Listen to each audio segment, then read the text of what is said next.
And we're live. Welcome to the Gordox Pub for all things pub-like and art and writing stuff.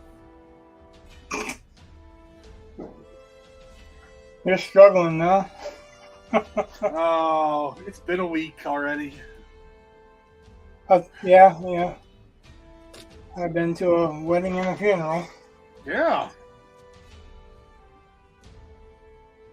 And it's really odd because the wedding is basically our nephew, Yeah.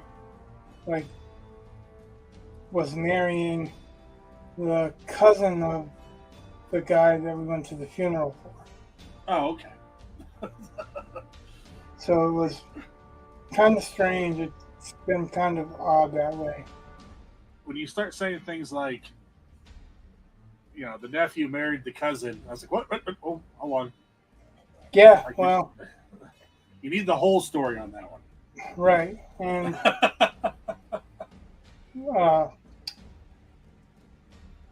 so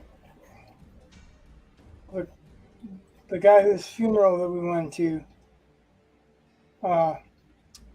we've been friends with his parents for a long, long time. Yeah. Pretty much watched him grow up.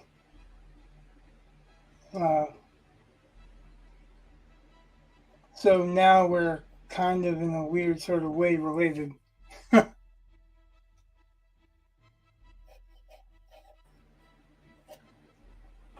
My wife and I were talking about some of our relatives, and there's one. It's my wife's sister's brother-in-law. Okay? So, not me, her husband's brother. And my wife was trying to say that means he's not related to us. I was like, well, he is by marriage. Like, it's kind of how that works. She's like, What? Well, I'm just, if my wife's sister's husband's brother. Your wife's sister. My wife's sister's husband's brother. So your brother-in-law's brother. Right. I'm just trying to explain how that all worked. Right. So, but it's like, no, we're related by marriage. And she was trying to say we weren't. She's like, I could still marry him. And I'm like, not till I'm gone. Yeah. No. Yeah. I'm not giving you permission. Yeah. But she was, I don't know what she was thinking. I don't know. Like, I remember the point of the conversation that my wife and I were having was, I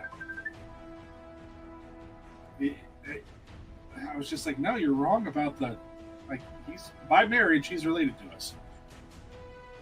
So that's how that works. Like, he's still considered a brother-in-law, even though he's one removed from Twan, who's my brother-in-law. They're both my brother-in-law.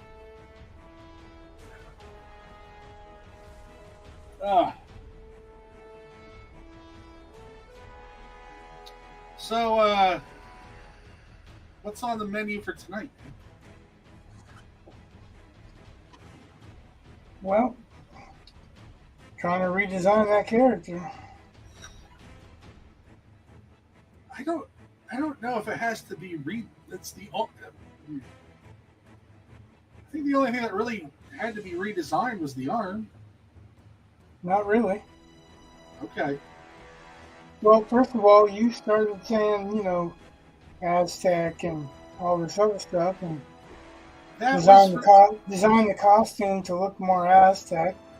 Yeah, so, but again, I said it could be very subdued, and I looked it up because I was like, I've never heard of this, but I want to see if it exists because it probably does. But there's a whole style called Neo-Aztec, and I'm sure. And I was like, all right, that's kind of cool because I haven't really seen it. But my feeling is it doesn't have to be outlandish or I'm pretty sure I have actually. you've what? Have seen Neo Aztec. Okay. I know an author or two, an artist or two. Well, again, it exists, so I mean, it's very possible. I just haven't seen it. Although technically, you can kind of argue that Namor, not Namor, no, Namor was Neo Aztec stuff, but Yeah, but that's bullshit. yeah, I know. I'm trying to remember the name. There's two names that stick out to me when it comes to that type of work, and I can't draw any of them to my brain right now. Well, what I would Let's see. caution against is going too comic like I could see Marvel or DC artists if you said draw an Aztec inspired character, they'd hit you over the head with it. Like it would look like an Aztec guy, and it would be anachronistic and all kinds of stuff. That it would because they would just make an Aztec, and this guy's not. He's a descendant maybe, but he's not an Aztec. It's a guy. Okay, so it's actually Mayan, Neo-Mayan that I was thinking of. Oh, okay, well. But the artist's name is Raul Cruz. Raul Cruz, huh? Raul Yeah, awesome work. Cruz. Oh yeah, that's some neat stuff.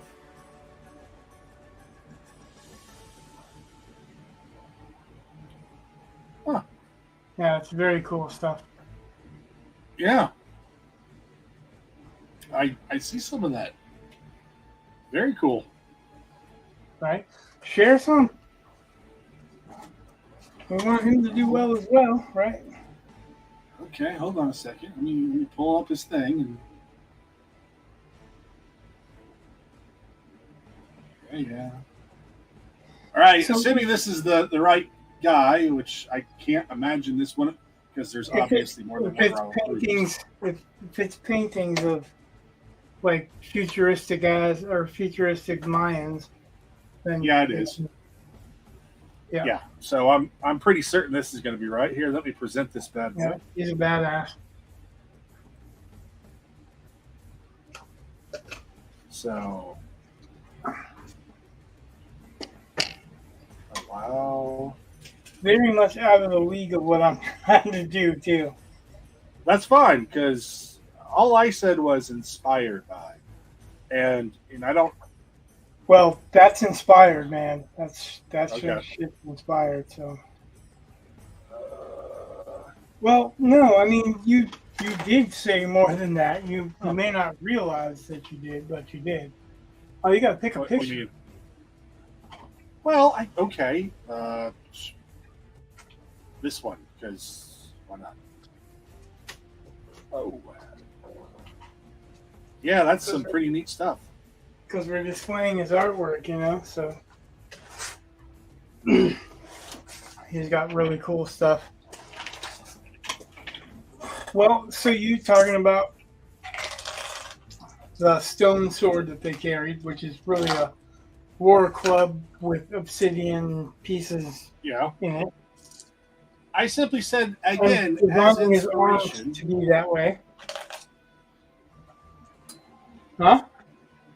So I said it was for inspiration. Like the big spikes that you already had. I think I've seen those types of things way more often than I've seen. This is the screen I So I've seen what we had before, I think, more often. You're not going to come up with anything that's 100% brand new. I get it. That's not the argument. It's simply, I felt like this would be a look that's less common currently, and still made sense. And then, I randomly said he was Latino, but then when I start thinking about, okay, where all does that cover and what could be, start Aztec stuff, and they used to do the human sacrifices, and like it seemed like to make sense, and it was a visual style that I thought, again, it doesn't have to be an Aztec warrior. It's simply someone who is inspired by that style. So it's a neo-Aztec style.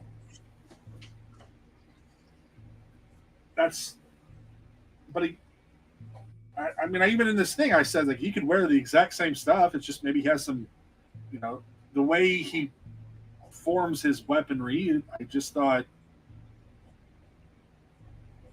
looked kind of cool. Or could look cool, I guess. And I was more inspired by that blade. And it's not that everything was wrong. It was just how the metal was showing that I thought could be tweaked.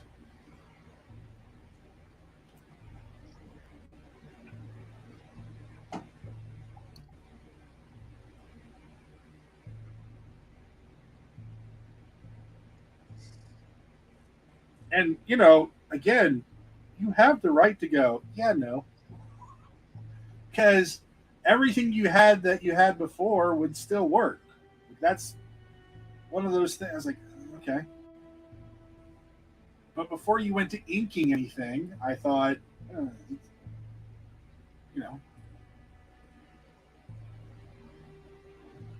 maybe suggest something just a little different. That's all. But if you don't like the idea, like, apparently you go back to the other one.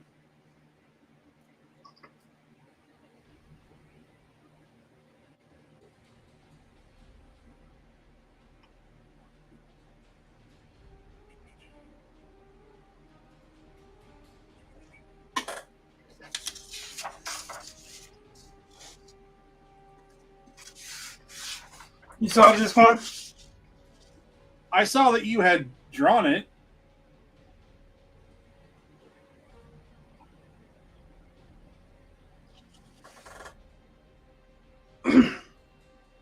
Excommunicated. Works for me. It's one of them. Because that's the fun part. All be different. Yeah, you can make them as similar or different as you like.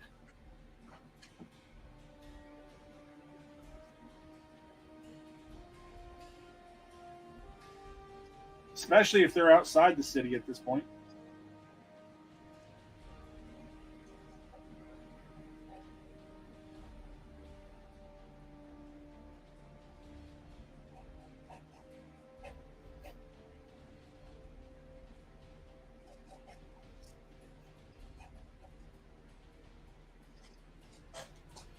Well, I don't think the mutants would live in the cities. Well, I don't think if they're that mutated, I don't think they would. I just think that Shiv might have some that might be passable.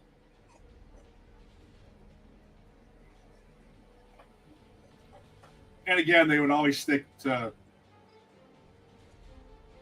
trying to remain relatively hidden, no matter what.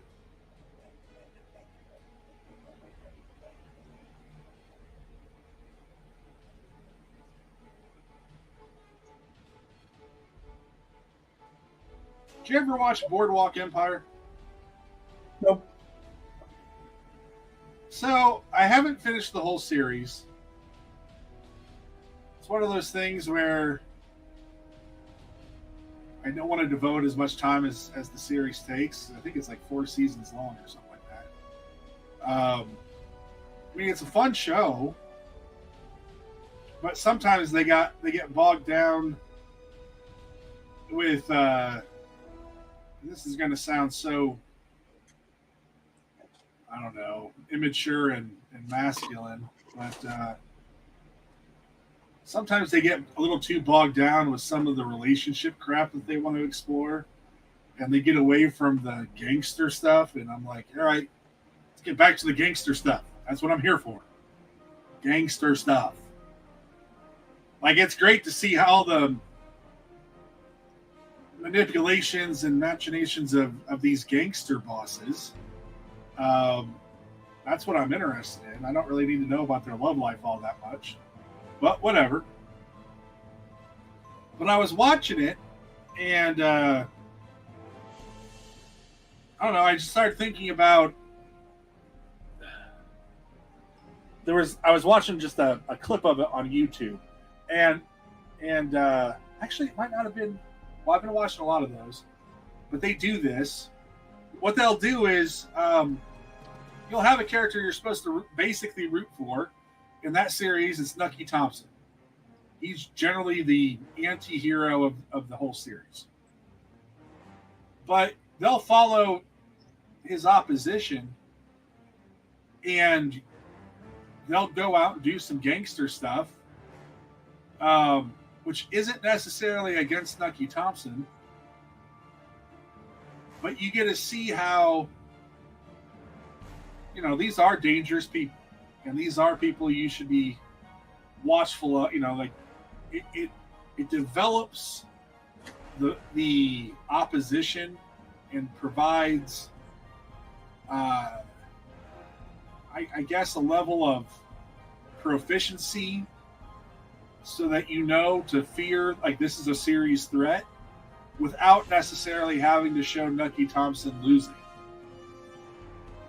Like, it doesn't have to be a direct conflict, but it helps build up the conflict that is the main conflict. I don't know. I suppose I'm rambling, but I thought it was a neat technique. I've also seen it in the show Justified. They do that. You've got one character he's not as good as the main character, but he's definitely the real threat, and he sometimes does stuff against other threats, and it's you just get to see him, instead of constantly losing, they can still win without defeating the main character. I don't know, it's something I just hadn't noticed before until today.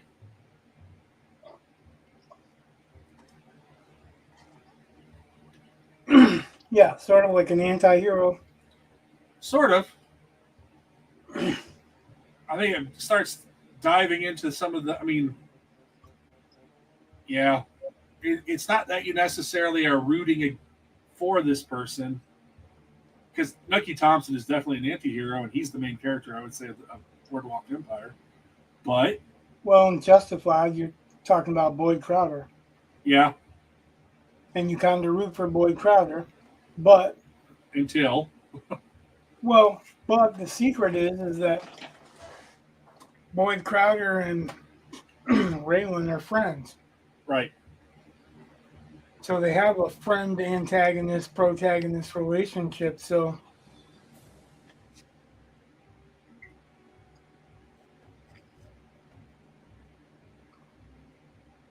it was just something interesting that the technique. Well, I don't know if that applies to the other show, but that's what I was saying is one of the things that's the strength of Justified, because Elmore Leonard wrote his characters to be characters, not to be typecast.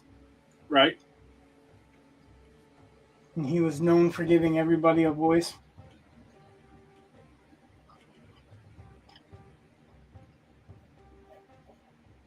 So,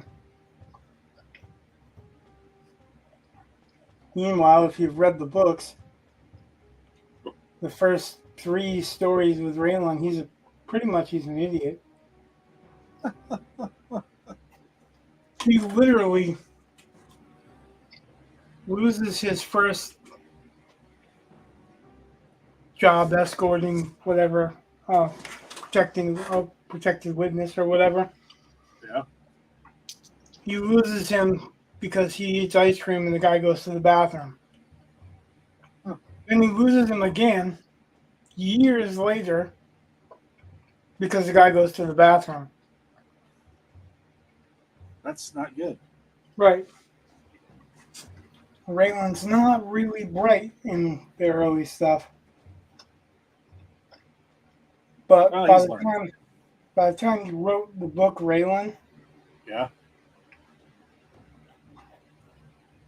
it was different because he said, Elmore Leonard said that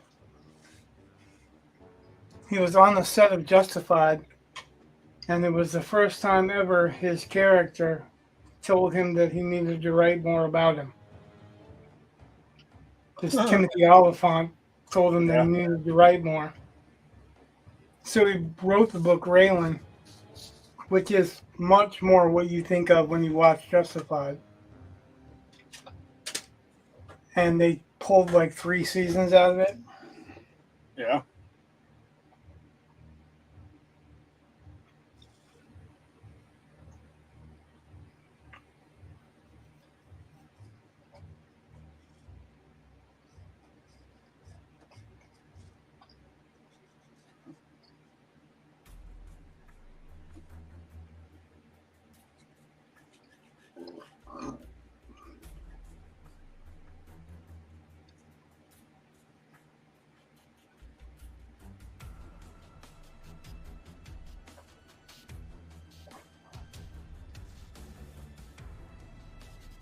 So did I tell you that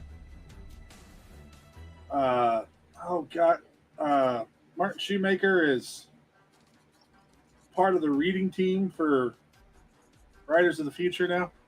Yeah, you told me that last episode that he was doing slush reading. Yeah. And as stupid as this is, it's made me very intimidated to write science fiction. Because he was always harping about, like, he had a list that he posted once. And I know most of what's on the list, but I didn't know all of it. And I would say there are 3 levels that I kind of like. Either I knew exactly what it's talking about, or I knew enough that I could look it up quickly, or I had no idea what he was talking about. And this is like 40 or 50 things that he wrote down. And he's like, don't bother writing science fiction if you can't you can't tell me what these things are. And I'm assuming he means hard science fiction. But yeah, it kind of made me worried. Like, I got an idea for a story, and I was watching Neil deGrasse Tyson videos and all these videos about various astrophysics things, and all because of that list that Martin had. But it definitely, I was like, ugh. Like, he's more than just a writer who happens to write science fiction. I mean, that guy, like, I don't know if you really look at him on Facebook, but he'll like be criticizing the science fiction of Star Trek and stuff. And he likes Star Trek, but he'll criticize it, and he criticizes lots of stuff. And now I'm all, what if my science isn't good enough? I suppose that's just one more line of writer insecurity. Just suck it up and keep writing. But still, it's one of those things that gave me pause. Well, I think mainly it's because you're still trying to write for that contest. Well, So let me ask you a question. okay. I might have asked you this before, but I don't recall the answer. All right. Do you really want to write short stories? Do you really want to write novels? Yeah, I know. I want to write novels. I should write novels. Well, Brandon Sanderson, Larry Correa, there's a whole bunch of people that are like that format of writing short stories until you get some traction is outdated. Because back in those days when they advised that stuff, you could make a living writing short stories. You can't do that anymore. You can't make a living writing them anymore. Very true. So other than tightening your prose, the question is, are you wasting time doing it? That's harsh. Well, no, it's not because. No, it's harsh. It doesn't mean it's not a good advice or a good question or a good comment. I'm not insulting you. What I'm saying is that if you really want to write novels, you're not going to write novels if you're focusing on short stories. And it's true. How are we going to put out novels if we're focusing on short stories? So that's something. I keep telling myself that I can do both, which never seems to be true. That could be true, but if you really want to write novels, if you don't start writing novels, you're never going to, because you're still, focused on writing short stories. And there's no insult intended, because if you want to write short stories, it's perfectly viable too. You're not going to make a living at it, probably. Unless you're Stephen King and you're well known. I am not offended by what you said. I mean, again, just because I said it's harsh doesn't mean it's not true, accurate, or offered in respect and love. It's just an accurate statement, and I recognize that. I'm not upset with anything you said in the least. It's just one of those things. It's just like, oof, that's a little harsh, but true. Yeah, so. It's nothing against you anyway. It's like, it's just a question of what you really want to write. And truly, if you really want to write novels, that's not the same skill set as writing short stories.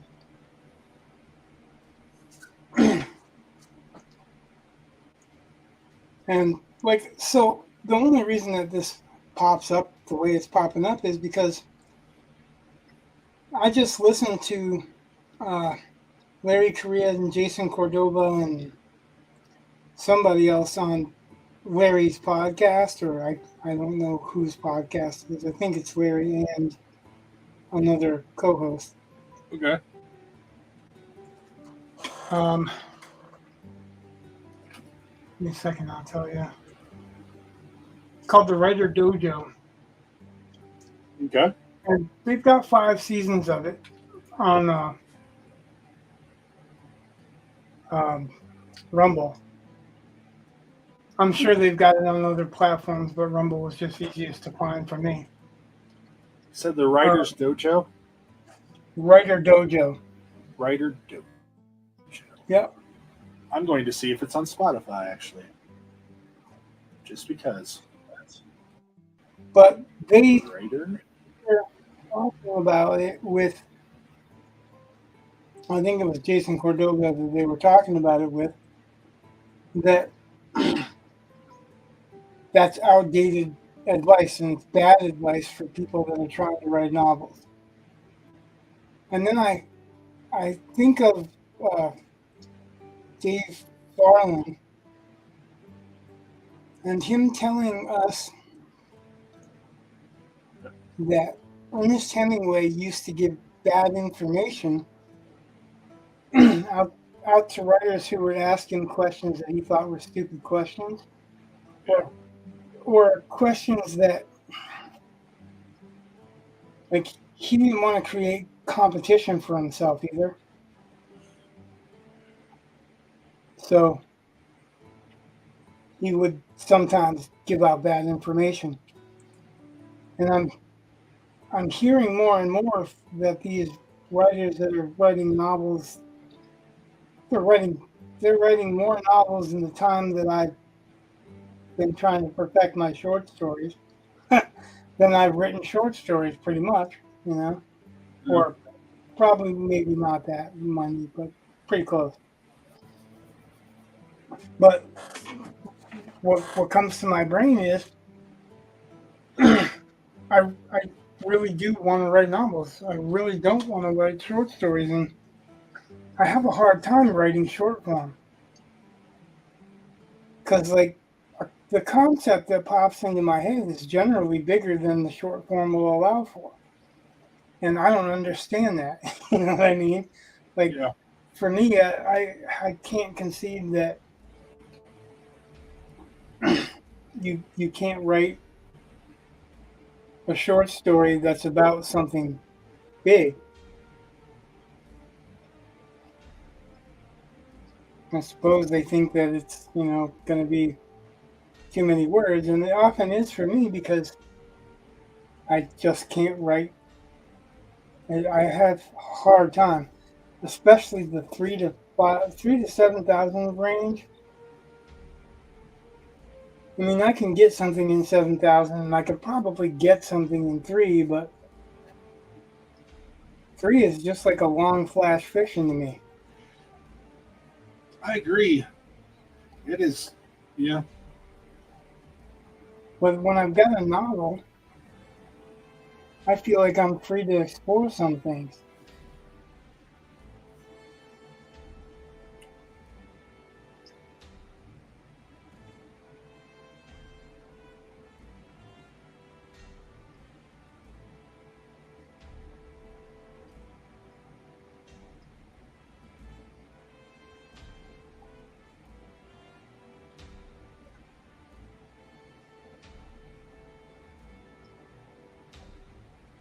By the way, Writer Dojo is on Spotify.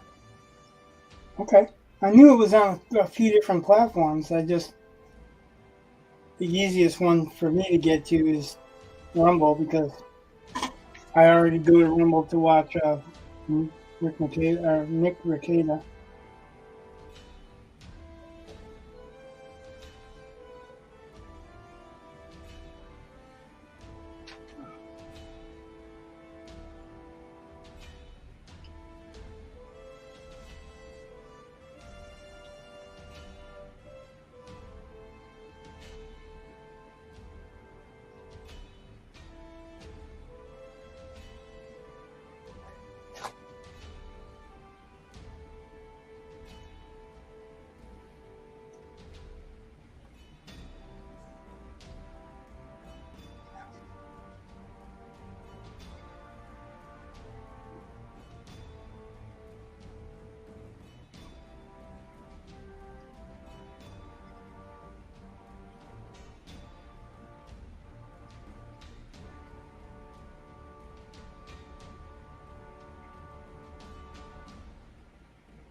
I've heard that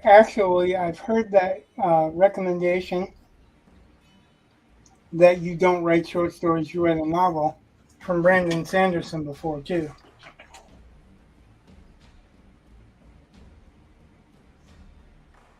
And it really makes sense to think about it. Like, if it takes a long time to perfect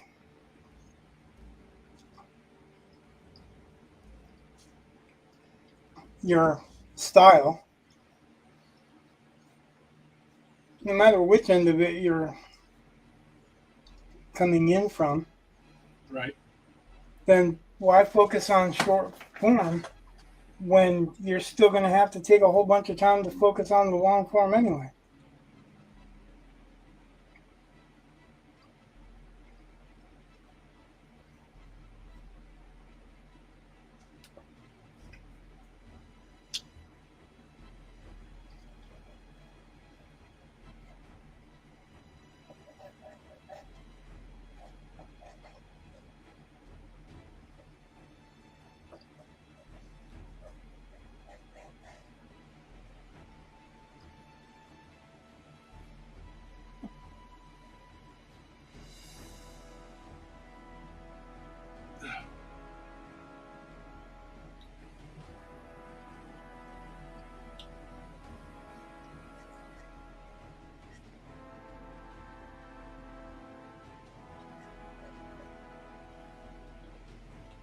Oh, by the way, sorry about Saturday. Just by the time you messaged me that you were thinking about streaming, I was already gone.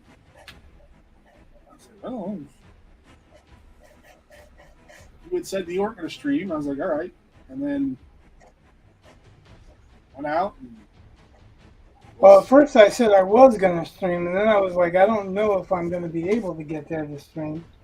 Right, that's what I mean. And then, like, I wasn't even there for an hour and a half before it's like, oh, we're gonna have time to go back. Do you want to stream? Basically, I think he was asking me because she didn't want to sit around the wedding. No. Because there was at that point, Eli wasn't really engaged, and it was a bunch of younger people than we are. Okay. It's like when I got together with Amanda, the nephew that's getting married, his little sister was 2.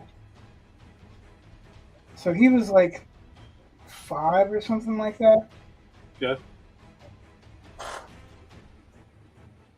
So the crowd he's hanging out with now, a little different than the crowd you hang out with? Well, actually one of them stopped on here quite a bit. Oh, that's nice. His name's Jeff. He stopped on and engaged quite a few times. But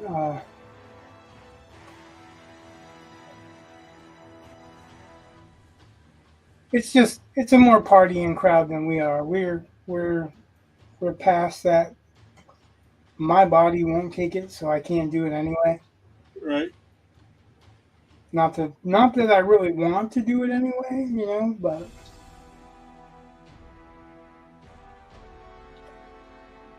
so I had a question about, I guess, a procedure. Because no, this isn't anything bad. This is so when I was talking to you about redesigning this character, I had my first thought was, I didn't know the guy's name. I just knew it was from Cabin in the Woods. Have you ever seen Cabin in the Woods, by the way? Nope. Okay. Do you know the concept of Cabin in the Woods? I don't know. Okay. Well, I won't spoil it for you, but I recommend that you see Cabin in the Woods. It's what's the concept? I can't tell you. Just know that it's meta, and it's a horror film, and I probably don't watch it then because I don't really watch horror films. No, that's not the point of this one, though. So. Yeah, I know, but what I'm saying is, if it's a horror film, I probably won't watch it. So. All right. Well, massive, giant, huge spoilers, like nobody's business. This is going to be a huge spoiler. If you've never seen Cabin in the Woods, I'm going to ruin it in 3 seconds. 3, 2, 1. So, in the movie Cabin in the Woods, you have a group of young adults who head to this cabin in the woods. The startup of all kinds of different horror films. Oh yeah, everything from Friday the 13th to Tucker and Dale versus Evil. What this Cabin in the Woods actually is, though, is there is a group that basically sets up these horror scenarios so that uh, as human sacrifice to some giant ancient god.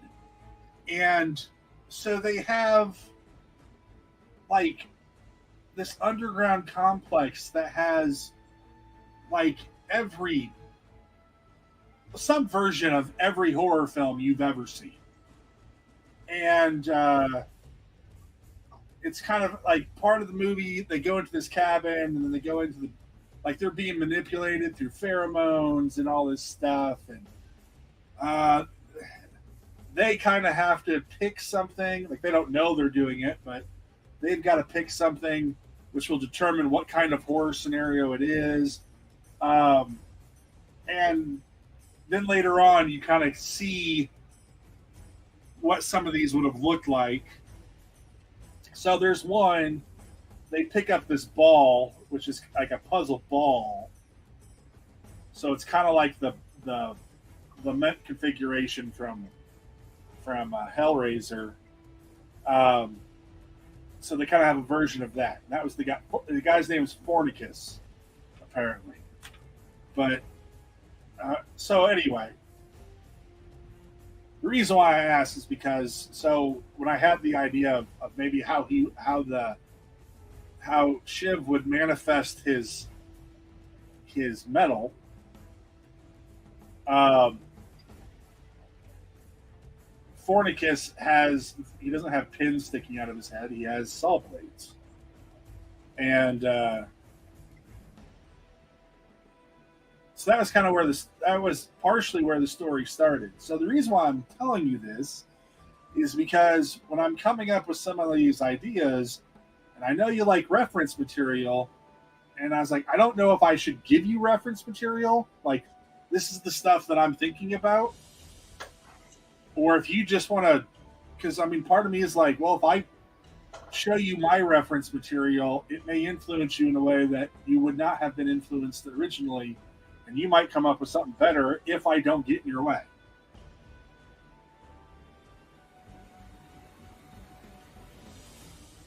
So, do you want me to give you, like, if I have ideas, should I send you images? Or would you rather just get the text? So I'm not going to copy any outright ideas anyway. Oh, I know. It doesn't really matter if you want to send the text or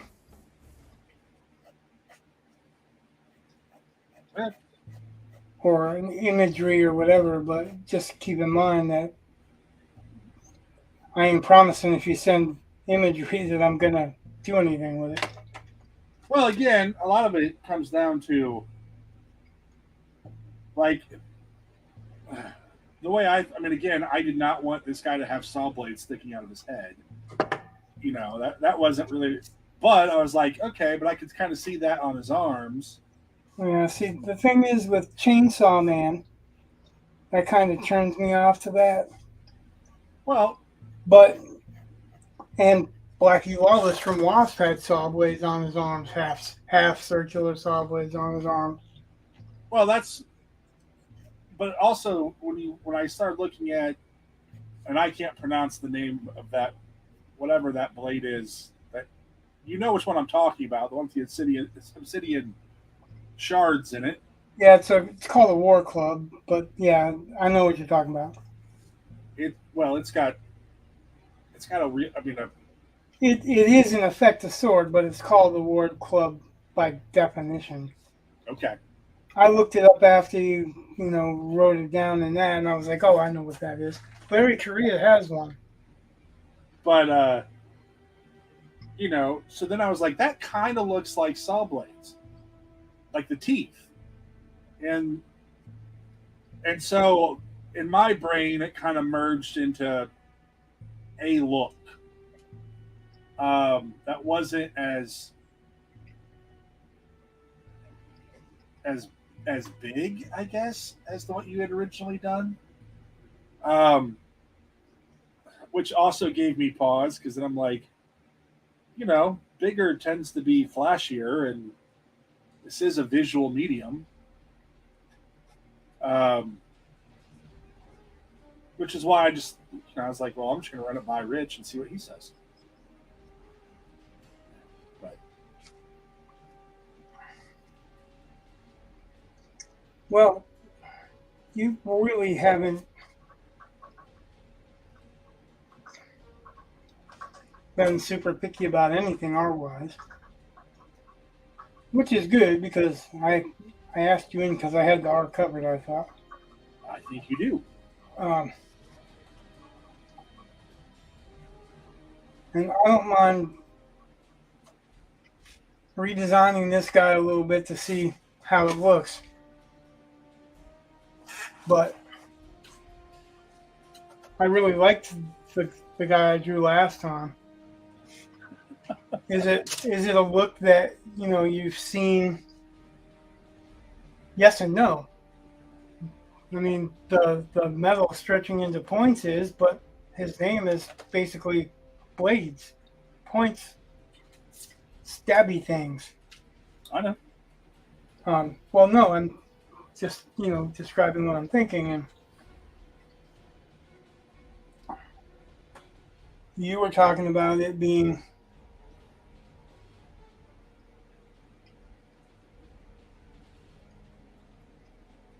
limited. We were talking about limited by mass. Yeah. We were talking about limited by movement. Yeah. So it didn't have any movement. Right. I mean, I think technically everything you drew last time was accurate to what I had asked for.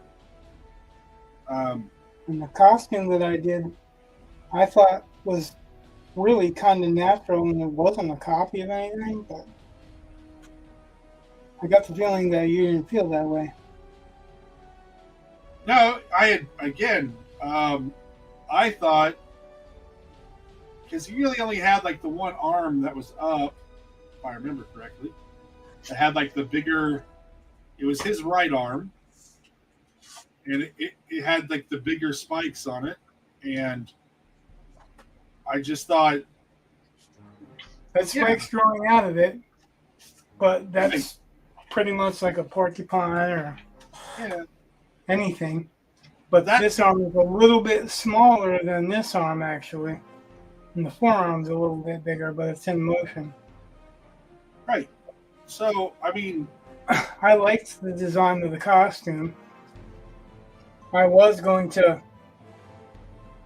put a line from here to here on both sides so that the arms are open and the rest of it's costume. And I think you could still do that.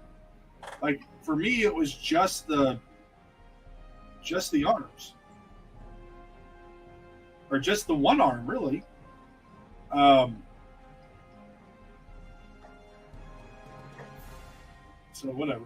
I mean, I had no problem with anything other. I mean, and I don't really have a problem. Like, if you were like, no, this is what I want, I would be like, all right, I guess that's what we're gonna have. I just had ideas. That's all. I mean, technically, speaking, you could do both.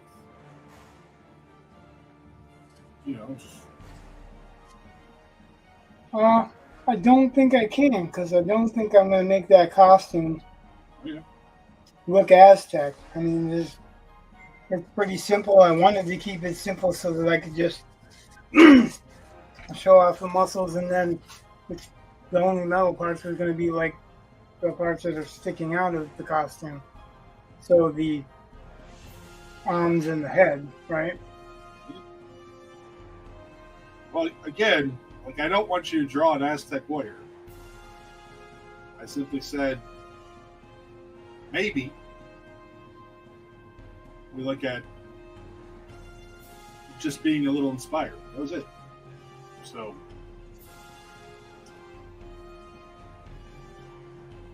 okay.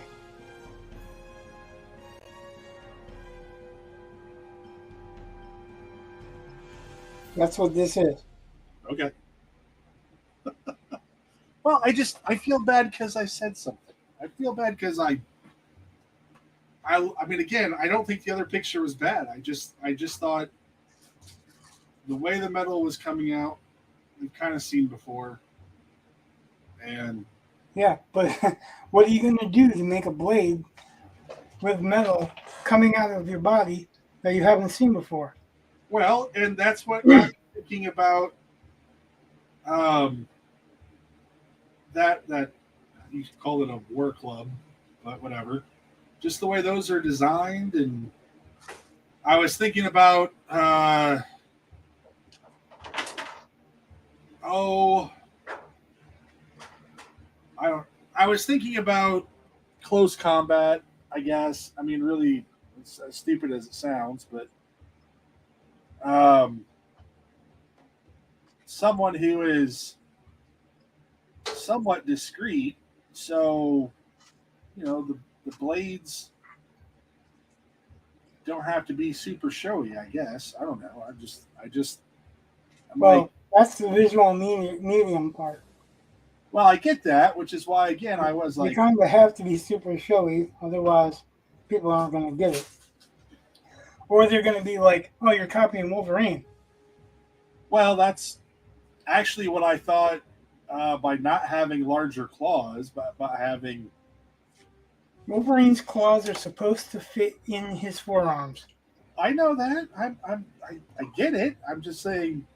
Well, I'm just saying because a lot of people don't realize that, and you see these really long, dramatic looking claws, but that's artists taking liberty with it. John Byrne drew an excellent picture of Wolverine. Uh, as a breakaway.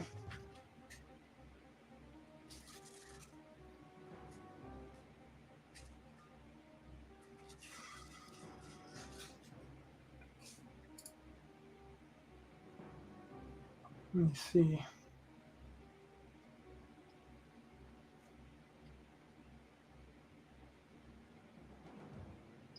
I did have some different ideas. And that's kind of what I was working on or working through.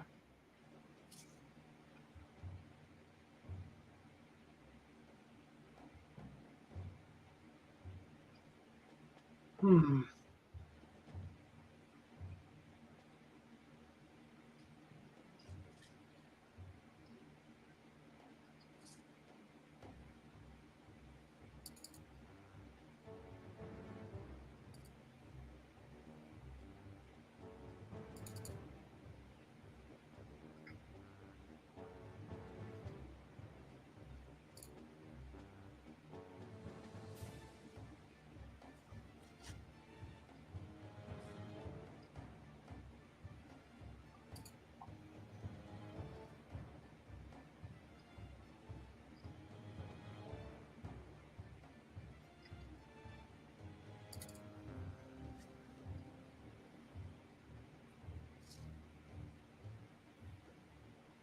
Hmm. Okay. Well, so I save a file to my desktop to collect these pictures so that I can find them real quick, but for some reason I can't find them real quick. I'm gonna put this somewhere where I can't lose it.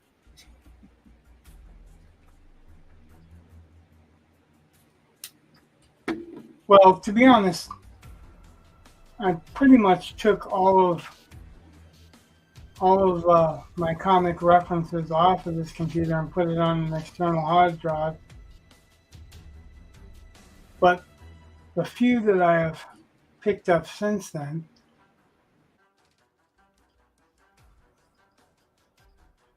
I'm just going to drive me nuts.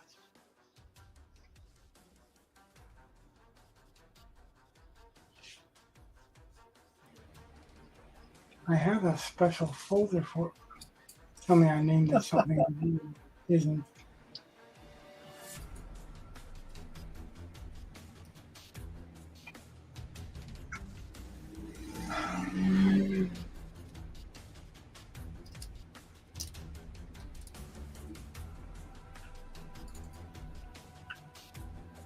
Together, John the Semophile.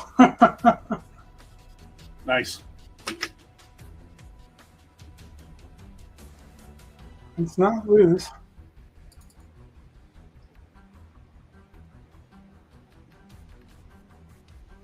Okay. I think I just put it in my photo reference file. Yep. So. Whoa.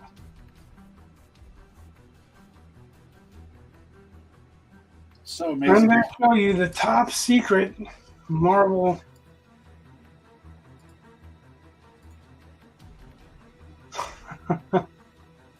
plans for Wolverine. Okay.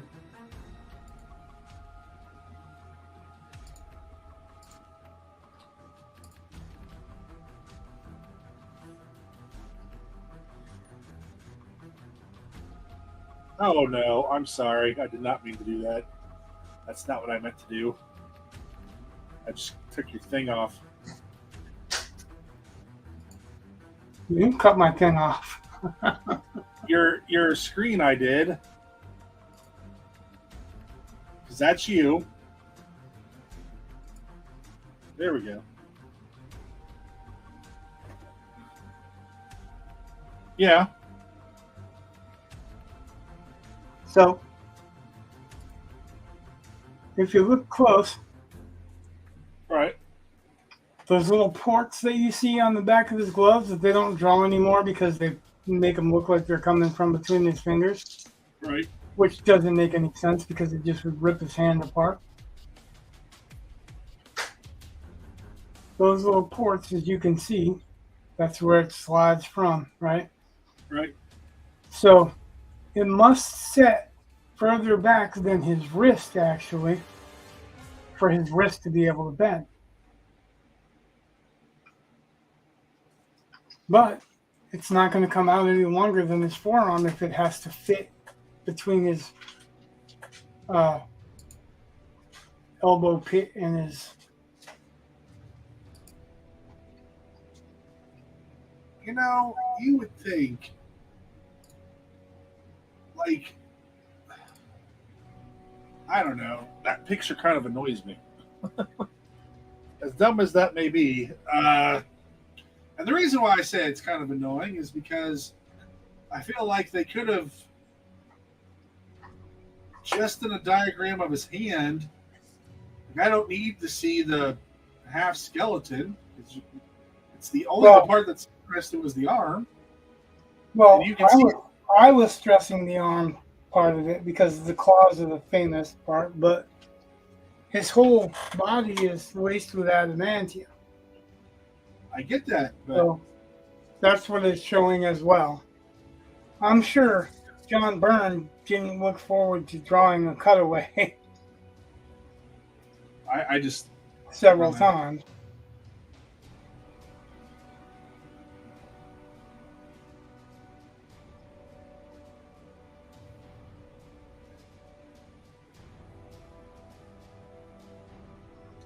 maybe they just thought the skeleton part would look cool, but I don't think that's the part that really needs explaining visually. It's how the claws work, I guess. Well, So, it's not explaining how Wolverine's anything works. It was part of one of those Marvel character books where you saw all of his flaws and all of his strengths, kind of a thing.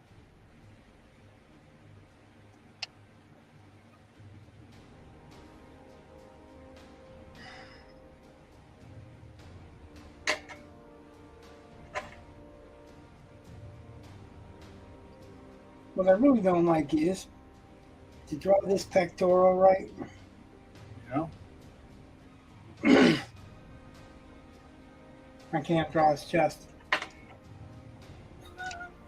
okay. Because it's covering his chest.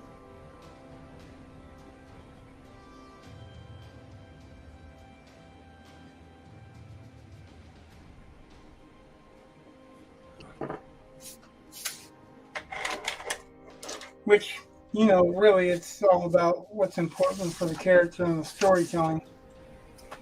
not for what I like to draw. Okay. I don't know if that's 100% accurate, but because you have your try not to sneeze. If you don't want to draw it, it's a visual medium. It's kind of important.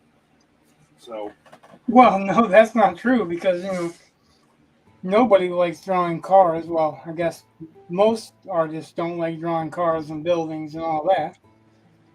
They just want to draw the characters.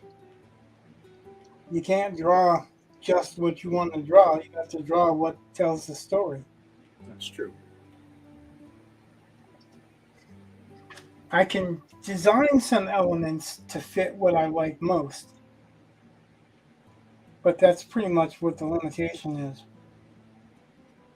I'm just saying, Todd McFarlane drew some really awesome looking capes that would be so unbelievably just restrictive in your movement. Like they're so not workable in real life. Well, that's true. But Todd McFarlane wasn't trying to draw realism. He's a comic artist who was trying to cartoon. Right, and I get it. And I'm simply saying that He also sometimes we do stuff for the way it looks, not the story. Well, he also liked to draw. If you look at McFarlane's art, McFarlane liked to draw everything but the people. The people are really, really cartoony, and he's really, really detailed on everything else. Let's see. I think I could see what you're saying with that. Well, because he was if you think about even just Spider-Man, the amount of detail he would put on webbing was kind of insane. So I'm going to show you a page, not just one picture. That's the McFarlane thing, is that people often just show one of his pictures instead of his storytelling abilities. Yeah. And it's his storytelling abilities that he had to master before he got it, right? Okay. So in this one, the biggest panel you're going to see, he drew the buildings fine, but if you look close, he didn't draw them. He just traced them from a picture. But the storytelling, that little bit that he traced doesn't interrupt the storytelling.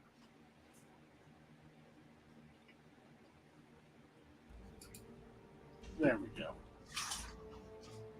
So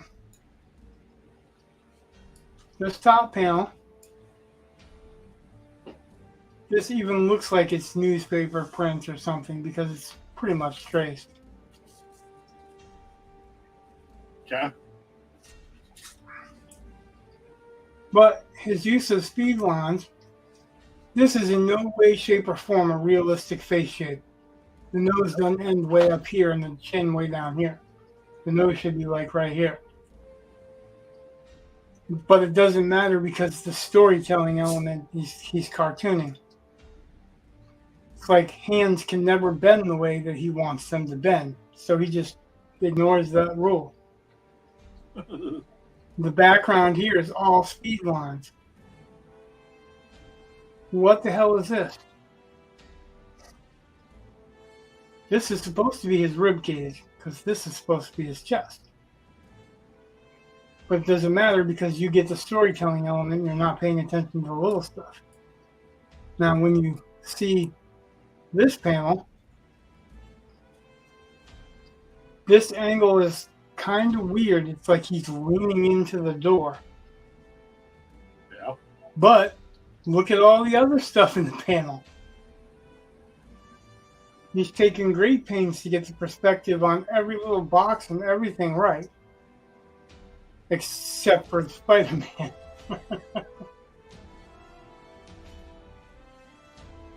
And, it's the same thing here. It's just as limited as it can be, but the storytelling element's there, so you don't notice the flaws, right? Yeah. When you see Venom in real life or in full light, this is his collarbone. So this would be extended this way, really. Venom's not this thin. But you don't care because it just fits with the picture, right? Yeah. It's the storytelling element that you go through here. It's the way he tells the story. Spider-Man, that's that fun-loving Spider-Man shit. Then this is just a weird pose all in all, but nobody cares. Because speed lines. And it's like him moving fast. So yeah.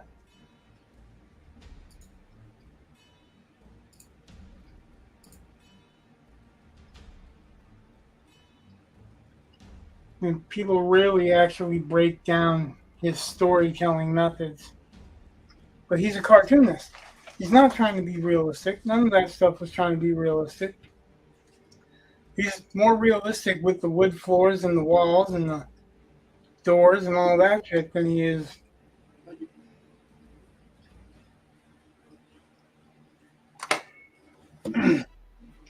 with Spider-Man or Venom. Because he already has this encoded method of cartooning Spider-Man and Venom.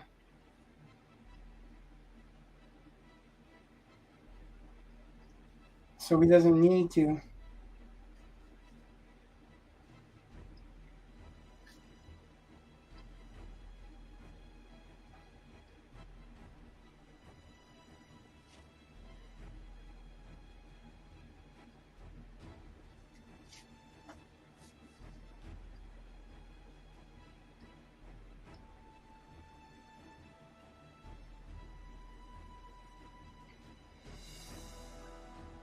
A lot of people, especially when comic books, because nowadays a lot of comic artists they try to add a lot more realistic elements to it. Sometimes that's good, sometimes it suffers for it because it loses something in the dynamism.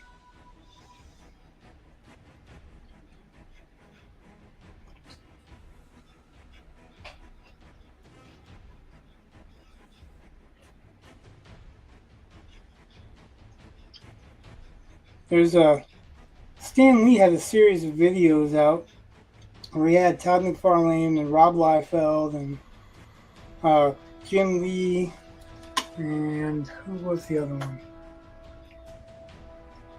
There was one other one. I think John Romita Jr.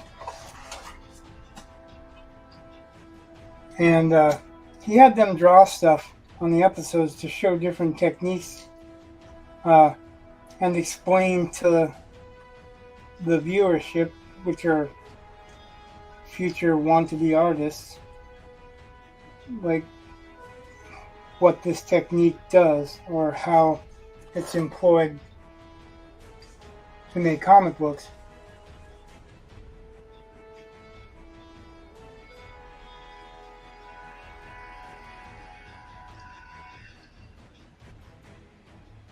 It's one thing, like if you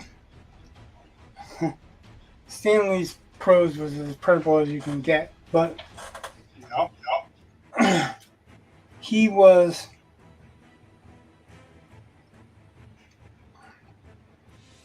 the perfect ambassador for comic books. I mean, yeah, he knew how to get Stan Lee Presents him to everything that was coming out, but in reality, it was his presentation of it that really made a lot of those comic books take off. Because he spoke to the public, directly to the public, and he did it in his prose as well, right? Don't mix our next episode. And rattle off alliterations and all this other kind of stuff.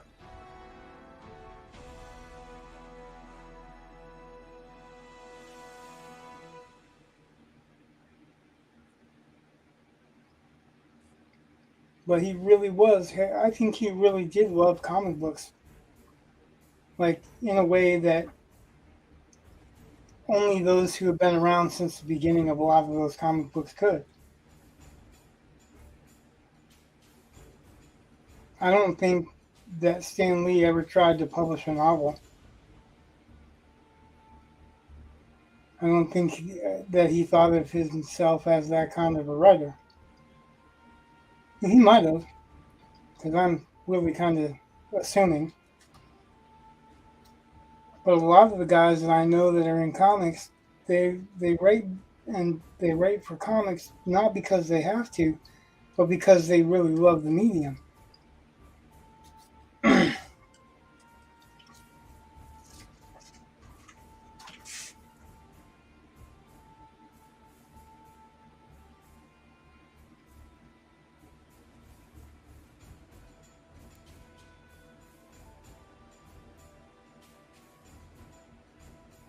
Have you heard of the new Star Wars series coming out called The Acolyte?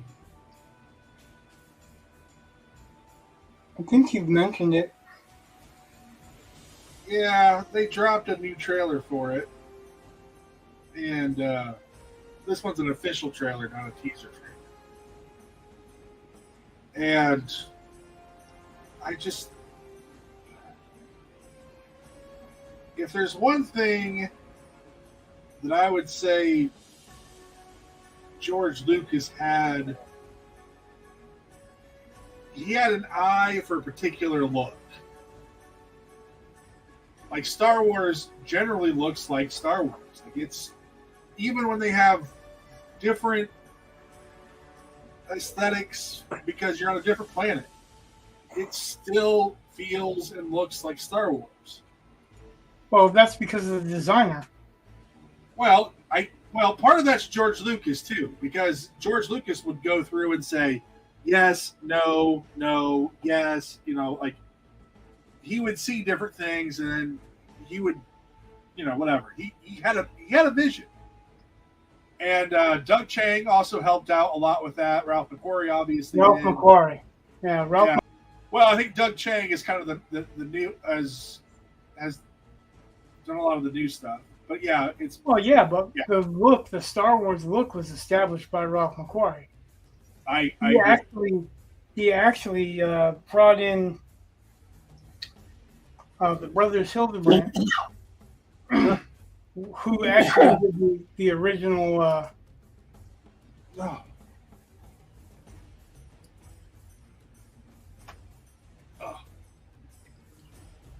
who actually did the original... lost track of what I was saying now. He brought in the Hildebrand brothers, who actually did the original Star Wars poster. The old shirts, where it really didn't look like Luke, but you see these muscles, and it's in that Frazetta triangular stance where Luke is holding the lightsaber above his head, and Leia's down at his knees, grasping his leg, which is really right out of Frank Frazetta.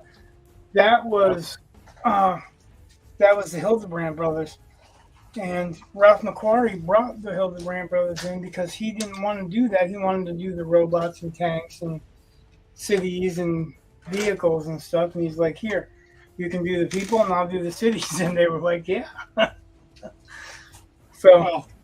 But that is pretty much how that Star Wars look came to be.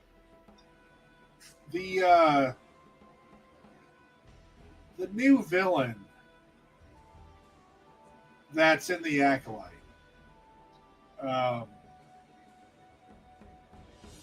does not look like a Star Wars villain to me. Just does not. Like, it looks like an S&M leather mask, like a zipper mouth, and it's just What do you mean, like they did with the Riddler? Kinda. Very similar to that. really shouldn't have been like that either, but whatever. Well, I got what I got what they were going for with the Riddler, and I was okay with that. And You were okay with it, but it wasn't the Riddler. The Riddler didn't wear S and M, BDSM, and all that shit. yeah, well, but this isn't a leather mask per se, but it really looks like one, and it just like they've had some really neat designs for Sith Lords before. And this one is just bad. I don't know how else. I mean, it's my opinion. It's purely my opinion. But it's because it's Disney. Girls like BDSM. I don't know what it is. It's just like I don't know if you've ever played Knights of the Old Republic, which is still one of my all-time favorite video games. Since I don't play video games, not really.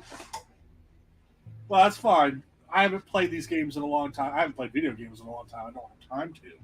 But well, a lot of my best friends play video games. I just don't. Well, they had like Darth Annihilus, which looked amazing. I forget. They had another one who was basically like all broken up, and he was cool. I mean, they had several several Sith Lords that they show and in these video games, and they were cool designs, and they looked like they should, like, oh yeah, that's a Star Wars villain. Like that's just all right. I can see that guy.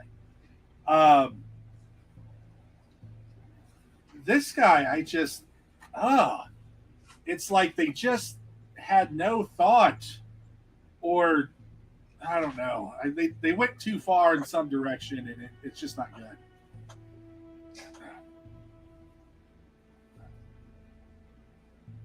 Like, part of me wants to really like this show, but some of the stuff that they're doing, I'm just like, ew. Like I'll watch it at least at first, because the idea that Jedi are being hunted down and they don't know what the Sith, like these Jedi don't know what the Sith are. So it's almost the story I wanted in Revenge of the Sith, because I wanted to see Darth Vader hunting down Jedi, and never really got that, but that's okay. So, like, I feel like the Acolyte could be good. Could be. But, I don't think it's going to be as good as the first season of The Mandalorian. I don't think it's going to be as good as this first season of Andor, or the only season of Andor. I don't know. And I want it to be, but man, when I saw that guy, I just was like, ugh.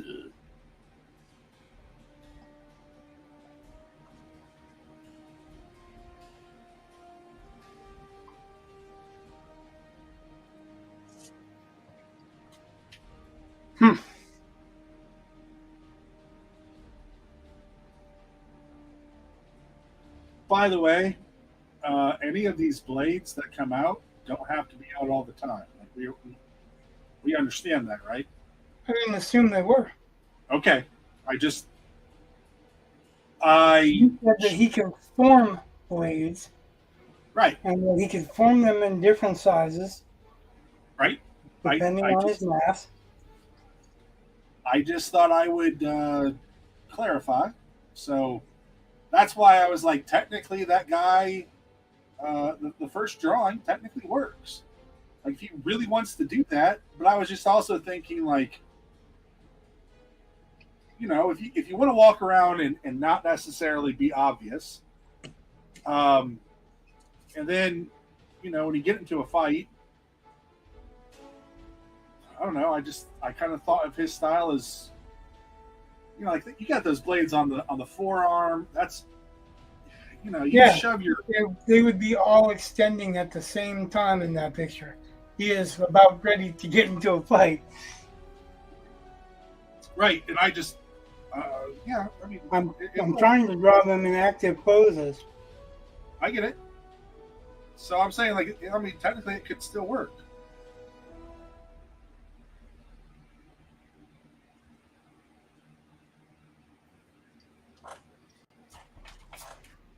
So what I'm hearing is you don't like this guy either. No, I'm not saying that. I'm saying I want to make sure that you know, like, if you want to play around with where the blades are, or even if he doesn't want to have. Yeah, well, that was just a dramatic picture. It was an introductory picture. Okay. And it was supposed to be an active picture. It was supposed to look like it's happening. Okay. And I'm letting you know there's a lot of freedom in how he can be drawn. So, you know how like a lot of stuff you see in comic books doesn't make a whole bunch of sense. Like how does Superman wash his uniform? You know, I mean, so he's wearing the same. Maybe he doesn't sweat, but I'm going to assume like Captain America does, and you know that would be so disgusting taking that thing off. And you know, my son's done some work in body suits, and it's fun when it's been a week since you wore it last and it's still damp. So, you know, kind of having uniforms is kind of strange, I guess. So, you know, but comic books, they tend to have, you know, you have this is the look, and it stays that way for a very long time. And he doesn't have to be like that. You know? Well, like, first of all, comic books actually originally were written for kids. I know. And it was supposed to stay fairly static because the kids would grow up and outgrow the comic books, and then a new generation of kids would come in and they would know instantly who was who. Right.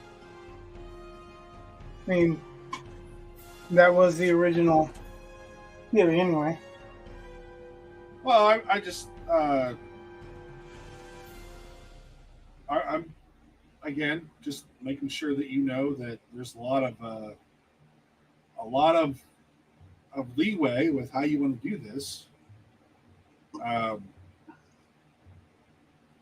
Just so you, just so you know, that's all. Okay, so I'm drawing this guy. Yeah. Just to get it out of my system. Okay. I like the other guy. I didn't have a problem with the other guy. Okay. You may have misunderstood why I was drawing the blades the way I was drawing them, because I wanted to give that, you know, in the process of growing out of him look. Right, and I was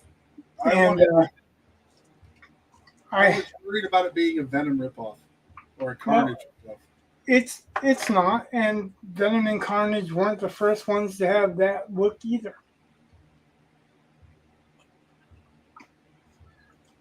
X-O Man of War, anything that Magneto stripped the metal out of, it's just a form of showing it in motion. But those are all points, all of them. None of them have that rounded back, wavery aspect to it that Venom's costume does. Venom, it'll all be going like this, and like they'll almost be like this. Well, there was also Quill, who shows up in Quill's been in one of the movies, at least one, maybe two of them, the Fox ones. And I was just, you know, I was worried about it being too similar. That's all. Well, But you technically, can't do there's that because if you're worried about it being too similar, we got to stop now. Because there's nothing that we're going to do that's not going to be similar to something else. We're just using it our way. You figure the story that we're telling, okay, yeah. is not a Venom type story. It's not a Oh, superhero story. Yeah, I agree. We are not writing a superhero book. You're right. So this is automatically about Venom. It's not a superhero book. We're not writing that kind of book. We're not. This is not the type of fiction that we're illustrating. It's basically a soft sci-fi. Yeah. What degree of sci-fi or punk or whatever that we're putting into it is still yet to be decided, right? But it's not supposed to be a superhero character, so you're not going to have the association with Venom or the association with the X-Men because that's not the story that we're telling. All right. You could say that this guy looks a little bit like Lockjaw or whatever, but he's not. He's designed on an Aztec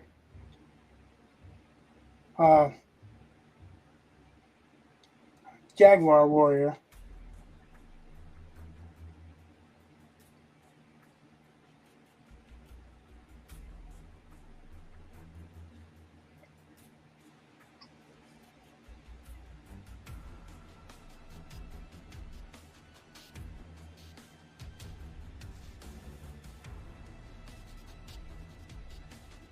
I actually did my research coming into this, so I looked at a lot of different pictures and a lot of different representations because there's nothing, there's no authentic. There's only depictions, and those depictions are wildly different. Right. So for me, they have this headgear almost similar to Roman's headgear, but they've got a plume off the top, but that's your Eagle Warriors, right? Okay. And the Jaguar Warriors seem to have like a plume coming out of the back to represent fur, like hackles. Okay. I'm not going to do that. What I'm going to do is an open top to that. So it's got the Jaguar eyes and nose and teeth, but it's really rough because I don't want it to overtake the character, just enough to hint it. I want it to look like a mask, but I want it to look like a mask that's meant to be scary. Okay. Because that's what it was. And then his hair is going to come out the back. Okay. Now, I was talking to you because when you were telling me you were thinking about Aztec warriors and clubs. Clubs is what you were saying, but yeah, you were telling me I should or could do an Aztec design to the costume. So I'm like, the Aztec design really is, it's loincloth skins, and like bands around their upper calves and their upper arms that they stick feathers in and out of, and maybe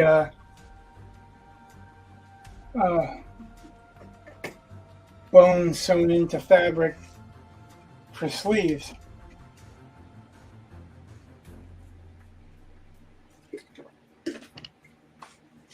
I decided to draw him like the way I'm drawing him to show you and myself how out of the story this kind of a character would look. And don't get me wrong, he looks cool. We could do something with him, but I just don't see anybody running around in the future wearing Aztec suits. Well, And that's there's I'm not trying to poke fun or whatever. I'm literally saying in the future, and we're talking about there's dangerous gases, dangerous plants, dangerous whatever. He's not going to want to have bare legs and a pretty much bare chest and arms and everything else. He's going to want to have some kind of armor, but you're not going to walk around the city looking like an Aztec. well, Without drawing a lot of attention. I kept saying I don't want you to draw an Aztec. I said Neo Aztec and something. Okay, but if you look at the Neo Aztecs, they have Aztec elements. This is a Neo Aztec. This isn't what they would have had was a jaguar skin. They would have had a pectoral, but they wouldn't have had the type of pectoral that I'm doing. I'm kind of trying to cross that pectoral with like a Darth Vader pectoral, without obviously being, the two center lines that are impressed into his pectoral.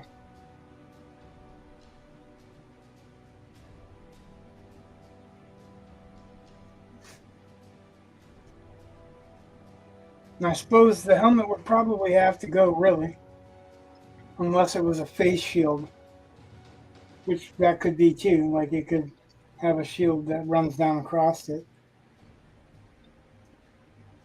so that it has a reason for being, right? Okay. Then it would be much more like a motorcycle helmet with a design aspect to it. I keep saying, like, in hero fiction, I don't understand why you would cover up just your forehead and your cheekbones. Like, let them see your nose, your mouth, your eyes, and hair.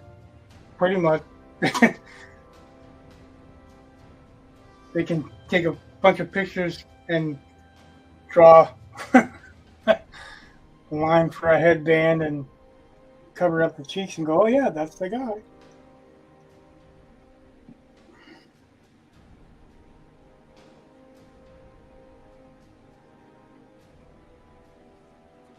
I keep hearing conflicting excuses for it, but if you really wanted to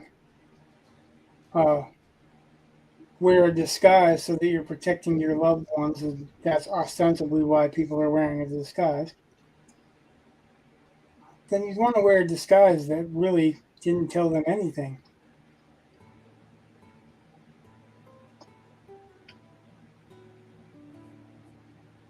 Because if not, really, you're not doing what you set out to do.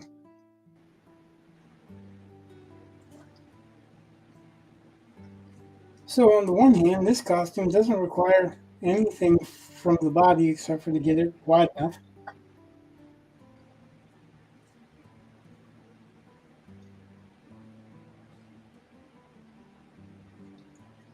Another thing I've found that I don't like with superhero comics these days, and it really stands out because David Finch started telling everybody to draw them this way, is that everybody that draws a fist nowadays draws a fist with this knuckle sticking out. You don't hit anybody with that knuckle sticking out. Nope. And the only way you do that, and that's in only one martial arts that I know of, is to tuck your thumb into this and make this tight too. And that's in Kyoshiki Ryu Kenpo-Jitsu. Sure. But almost all of the other martial arts styles or fighting styles that I know of, you don't do this directly in because you can get hit right there. You don't do this because you can get hit right there. And if you pull a knuckle up, unless you're knuckling like this, with something supporting it, you're just going to fuck your fist up. But there's a whole generation now that can't draw somebody that has a fist without having that first finger up. Like, Oh. it just drives me the fuck batty. Yeah, like, that's not where you know. Just, yeah, that's just wrong.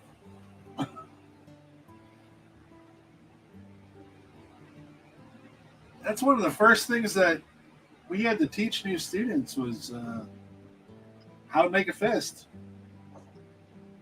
You know, because a lot of people will do it wrong. So,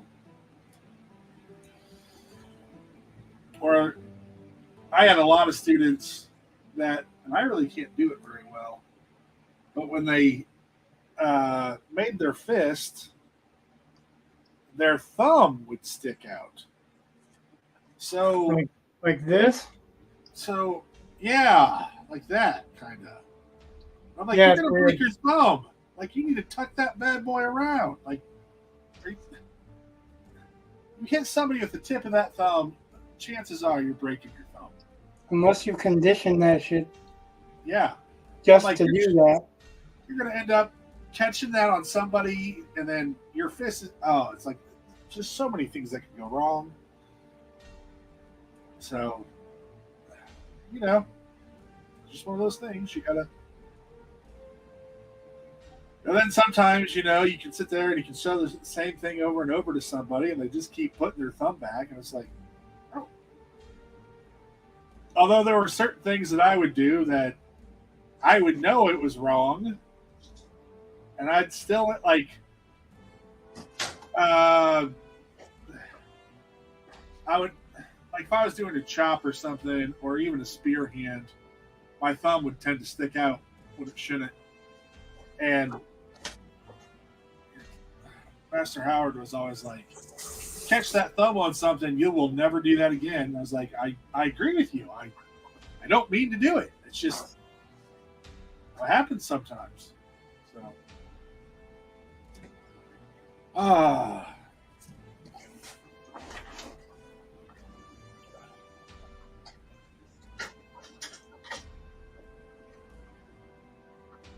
yeah, there are certain ways, but you have to train your thumb for it, you know? Yeah. And that's what people, I guess a lot of people wouldn't know that anyway. Well, some of those people, like, they do those, they strike the wood with their fingertips over and over, making micro fractions or fractures so that their bone grows and their fingers become stronger. And I'm just like, that's the kind of dedication I do not have. I'm not going to continually break my finger until I can, really hit somebody. Like, that just seems dumb.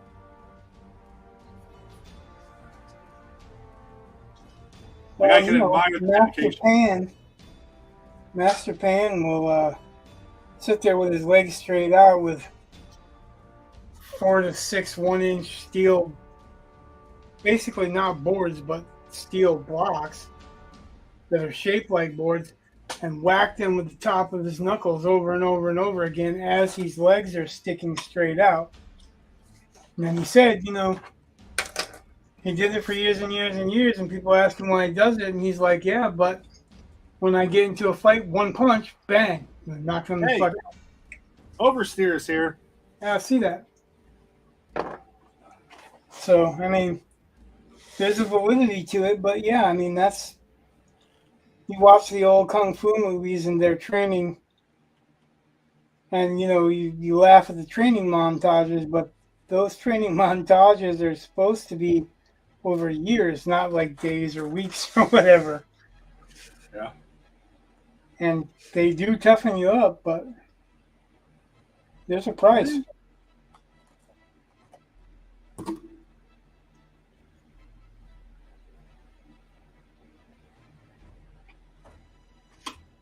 What? I didn't say anything.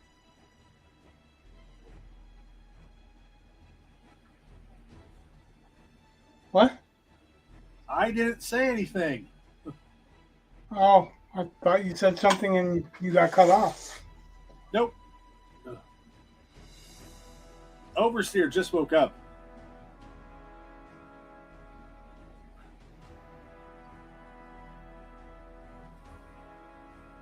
That's funny because I'm pretty sure my wife wants to go to bed in the next hour.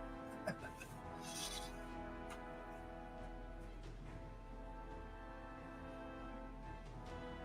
was going to say, I thought we established that he was on the other side of the world from us.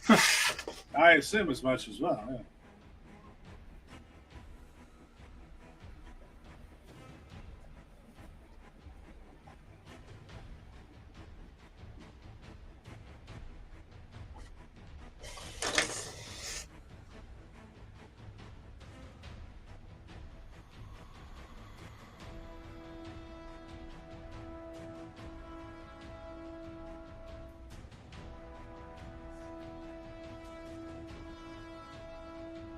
At the moment, Oversteer can't hear anything because he's on the way to school.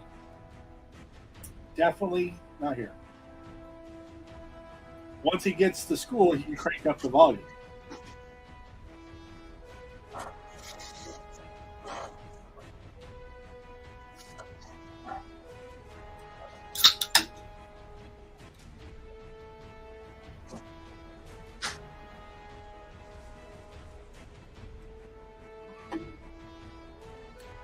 Time to hide myself somewhere.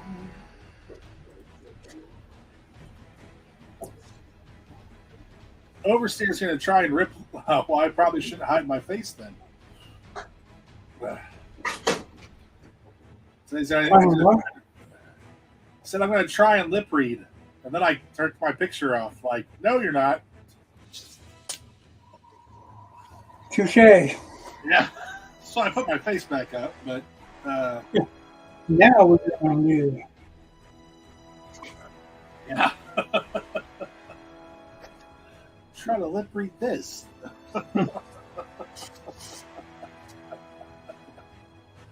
Ah.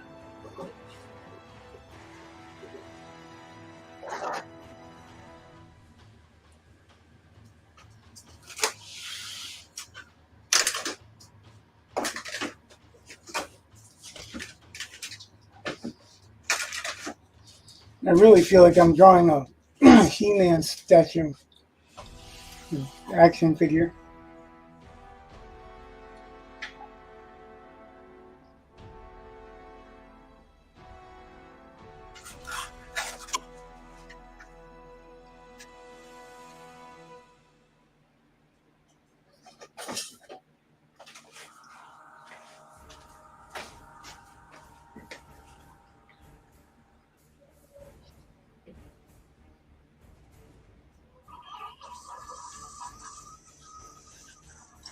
Is someone making coffee?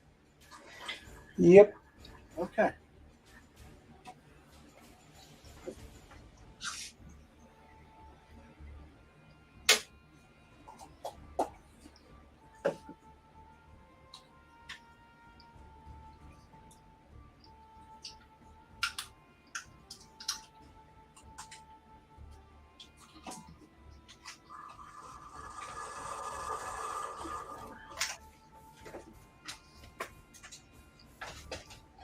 I know it kind of sounds like diarrhea squirts, but Oh God, there was a soundboard that I forget where it was exactly, but it was Star Wars noises, and it would allow you to kind of compose different characters doing different things or different sound effects from Star Wars.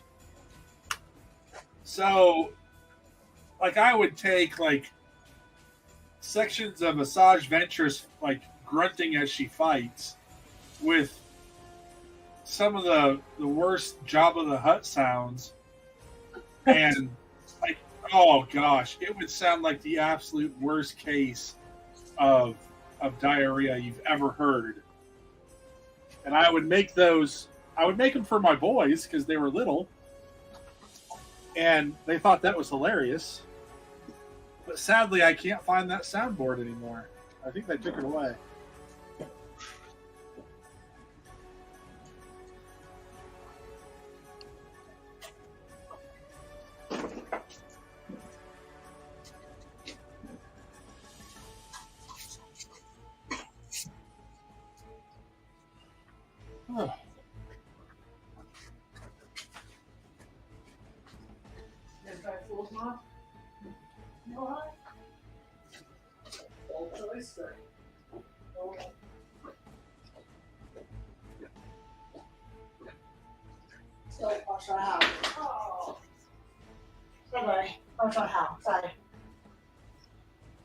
What? I don't What are you know. talking about?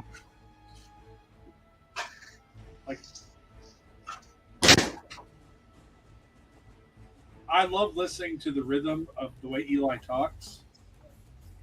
Like I can't understand it a lot of times, but I like the pattern. You know, the flow, the rhythm that he has. I don't know why I enjoy it so much, but I do. Well, I can't even understand all what he says all the time. Some of it, like I should know what he's saying, but some of it, like he'll say pizza and he'll say something else that sounds like pizza the way he says pizza. So So I'm typing a comment from us because Oversteer can't hear, and Oversteer asked, "Is it another original character?" And then said, "Never mind, roads are too noisy. I still can't hear." So I'm typing up. We're working on on possible concepts for a character named Shiv, right? Like I can. it was a suggestion. That maybe I bloated the suggestion a little bit.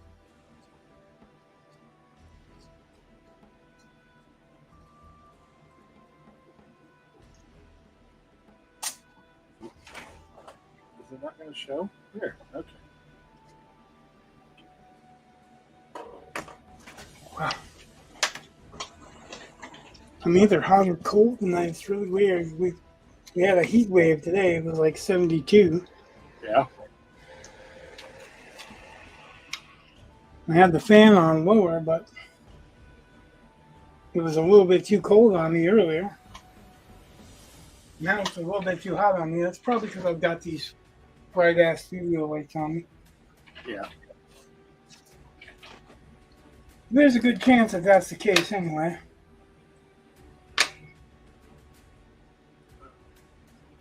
I've got to buy more pens to litter my desk with. Well, that way he gets, I mean, I just wanted to answer Oversteer's question in a way that, if you can't hear us say it, you can read it. Right. It's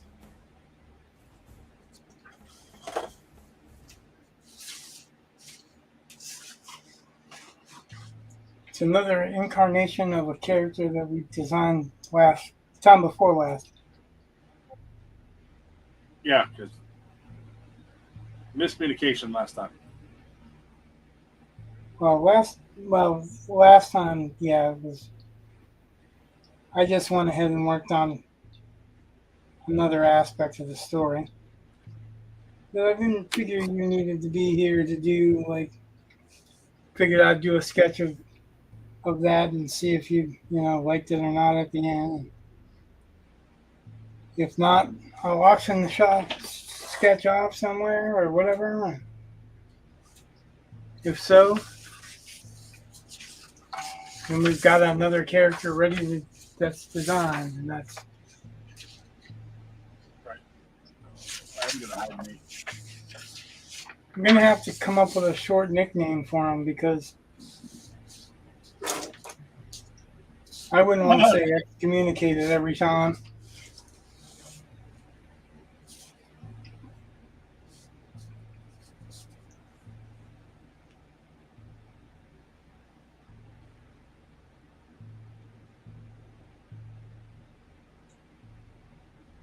All right, now that there's sound, let's stop talking. We're just gonna. Right? I was already ahead of that. What? Oversteer said that. Said woohoo sound. And what's popping? And I can hear now, and that's why I said we should stop talking. And just put it in code.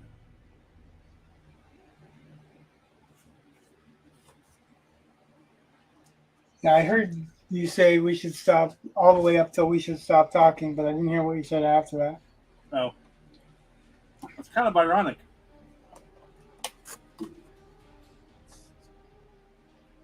The one word you don't hear is the word talking. When I'm saying we should stop talking. No, I heard you say we should stop talking. Oh, no. I didn't hear you say we should talk in code. Oh.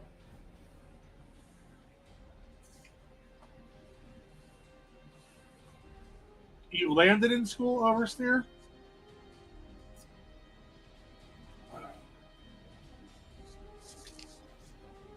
Sounds like you were flying.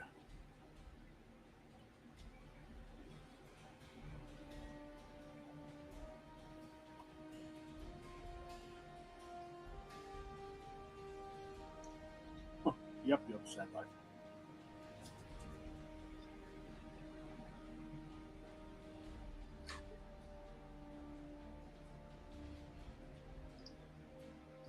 So Eli was apologizing. Oversteer said he flew on the wings of despair.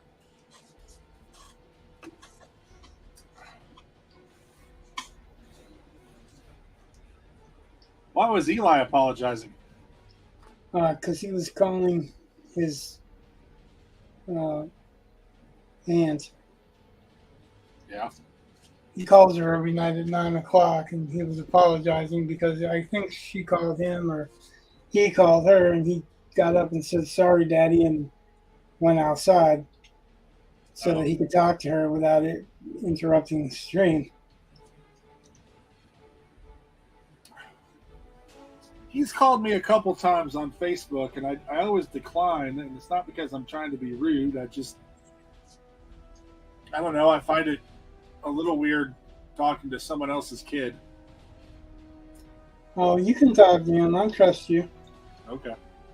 And he's not going to come meet you in secret anyway. Right. You know, he's not, but I just thought, I'm just like, Yeah, some people I would worry about that with. I'm not worried about it with you. But just the fact that he's calling you is kind of surprising me. But I'm good with it. Yeah. But it's just not expected.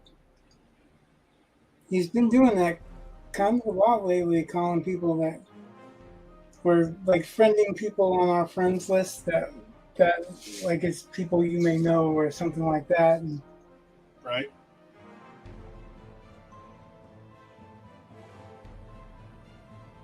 And then what are you going to say to him? Because, you know, he's my family. I wouldn't tell him that he couldn't talk to anyone that I talk to, per se. But yet there are people on Facebook that I know that only show up to tell me I'm wrong about what I said. I'm just going to randomly message you from now on. These are You're authors. Wrong. I'll just randomly message you. Authors that don't like my political opinion, I guess. No, I'm just going to randomly say you're wrong. I won't say about what. I'll just say, yeah, you're wrong. Yeah, and then I'll just look at it and go, "Oh, that's Brett. Who cares?"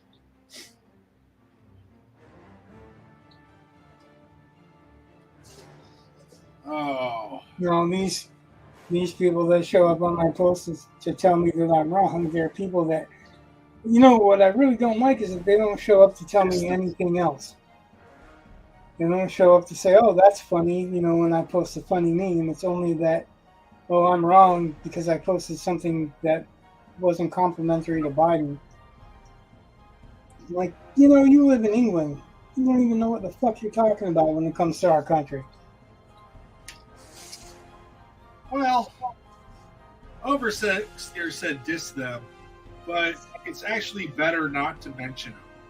Because if you mention them, we're giving them attention, and it's not really good to do. I was saying that for Oversteer, not you. I think you know. You heard the same speech Orson Scott Card gave about if you don't like something, you don't bring it up. Um, but yeah, what I mean, I don't know. I mean, at least they're saying something to you. I don't know. Well, one of the ones that would do that was an author I really like of the grimdark genre, right? Okay. But when Eli was in the hospital, he showed up to support. So that kind of changed my opinion of, you know what I mean? He wasn't just showing up to say, oh, you're wrong about everything. And like Robert Lowe, before he died, he's a historical fiction writer. Yeah. And I liked his books. But then he lives on the east coast of England, and or lived on the east coast of England. He's dead now, which is why I feel okay to mention his name. And he would only show up to just tell me what an idiot I am. I'm like, I bought your books before you started calling me an idiot. Now you don't get my money. Who's the idiot now? And the dude never set foot in America as far as I know. So he don't know anything about what he's talking about. Now, if you lived in America and chose to move out of America because of your political disposition, then at least I could understand, you living in England or whatever and bitching about how it is in America. But if you don't live here, you're not fighting for it, you got no dog in the fucking fight, you got nothing to lose when they fucking, march us off on the cattle trains, then shut the fuck up. Don't pretend you're an authority. So Oversteer said, "Private diss, track him down. Ain't nobody gonna disrespect me. I might randomly disappear in case a prefect shows up." Like, oh, not to laugh at you, Oversteer, but I'm laughing at you, Oversteer, because I mean, you sound, track him down. Ain't nobody gonna disrespect me. Oh, there might be a prefect. I'm going to have to go. It kind of clashes. So, Irony? Yeah. I used to be the head prefect once. Okay, that's cool.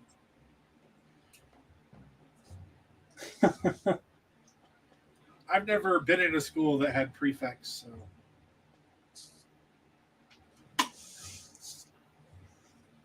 Been in a few. Technically, I've never been in a country that had prefects.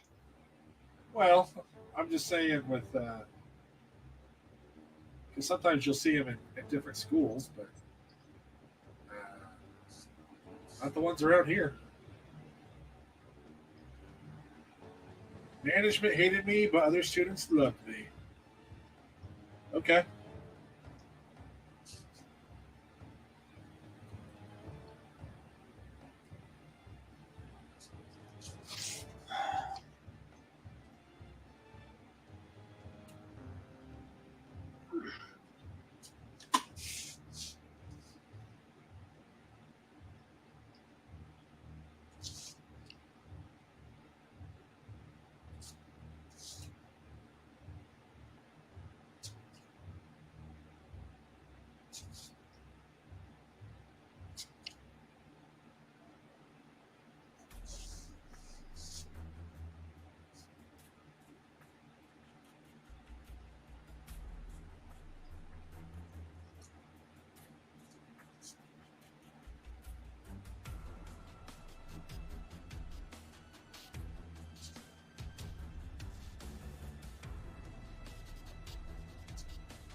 The phone-headed freak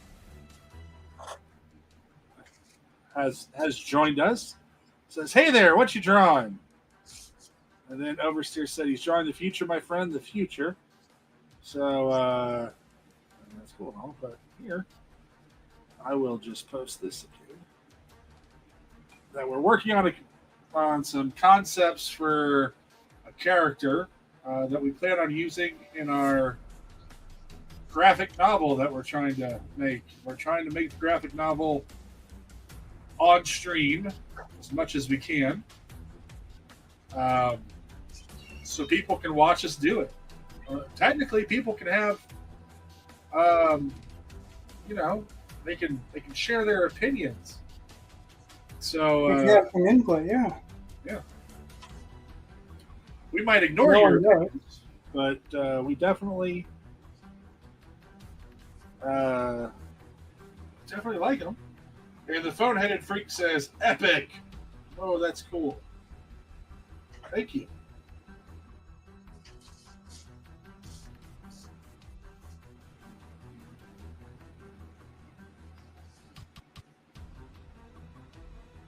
Ooh, I forgot something. I'm going to be right back, like less than a minute. Hold on.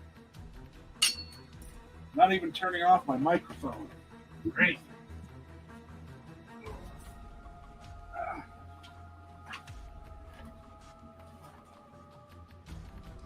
Who knows, my responses will be spotty.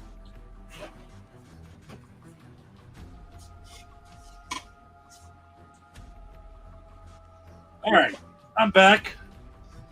Oh, snap, school starting. Sorry, Oversteer. I'm just going to point out. Solid. I got my copy of the book, Divergent Realms. And, and you can buy this on Amazon. And I don't know how much you'll ever really be able to see this on this camera. Probably not at all. But I am the fourth one. The Secrets of Darkhorn by B.A. Boer. That's me. So, just wanted to plug that a little bit. Because, why not? Well, that's pretty much what this channel is all about. Yeah. The editor of that, Riley Odell, has turned out to be pretty darn cool. Yeah, I've seen him in the Superstars room. I saw him pimping that book. Fine by me. Hey, you know.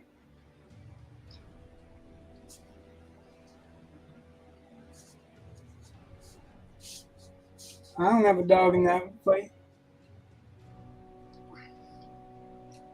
I am not familiar with that. Overseer wanted to know if we know the fighting fantasy books by Ian Livingstone or Livingstone. I don't know how to pronounce it. I'm not familiar with those ones. What's the name of one of the books? That would probably help a little bit. I don't know, but I can just Google Ian Livingstone. Ian. There we go. Author and entrepreneur.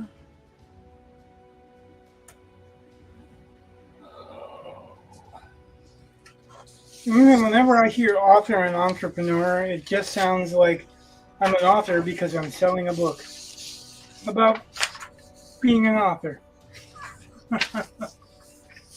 He is a co-founder of role-playing game books Fighting Fantasy, and the author of many books within that series.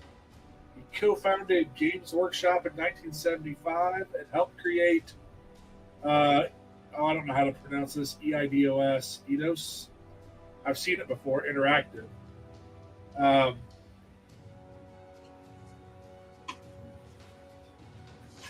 So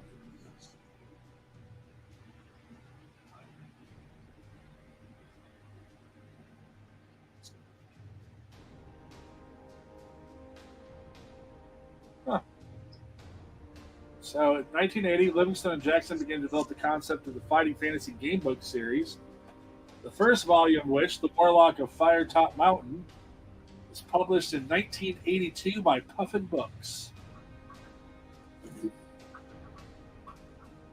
So Livingstone has also been in several board games, including Boomtown, Judge Dredd, Automania, Legend of Zagor, and Dragon Masters.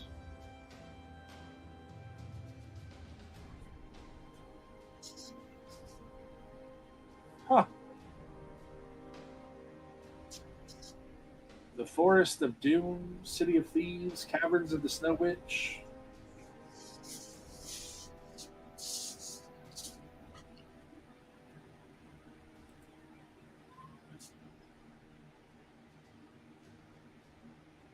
Overseer said, "Ooh, I got the first one." Okay. And he said the books are super old. Oh yeah, it says Port of Thieves. So I wonder if that's like the Lone Wolf series, because they were books, but it's basically Dungeons and Dragons for people with no friends. Which, by the way, I love the books, so I'm not making fun of them. It's just you could have a D&D adventure type thing with the book without having to have friends. So if your friends weren't around, you could do So like choose your own adventure. sort of, but you kept track of a character sheet, and your materials could travel between books because it's the same character through all the books. So it's a little bit more involved than Choose Your Adventure. And you didn't roll dice. Instead, there was a grid in the back that you just kind of dropped your eraser onto. And wherever it landed, that's what you, quote, rolled.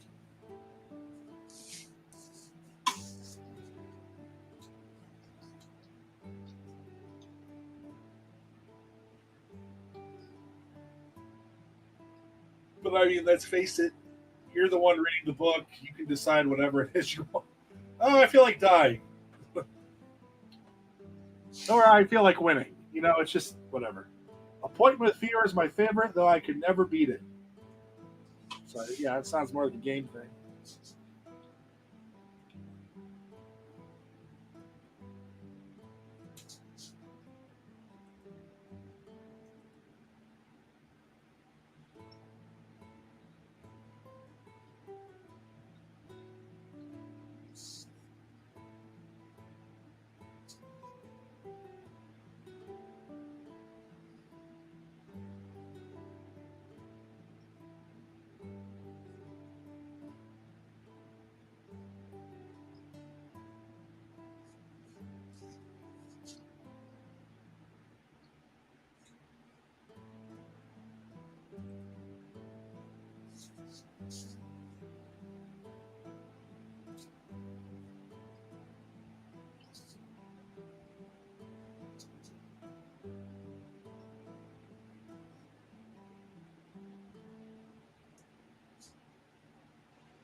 Oversteer said, "See ya. I'll try to pop on for your next stream." Well, thank you, Oversteer. Thanks for visiting.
We've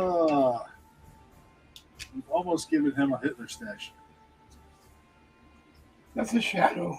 I know.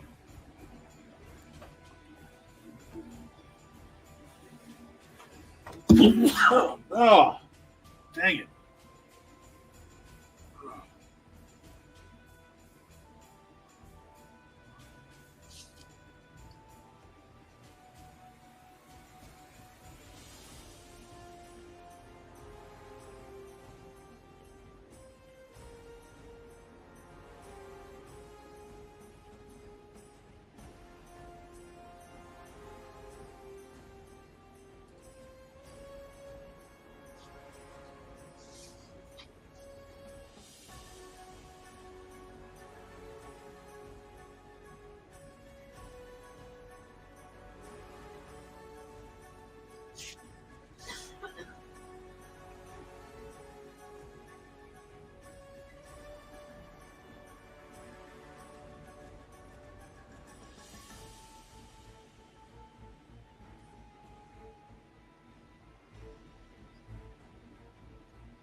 Okay, so as we approach the 11 o'clock hour,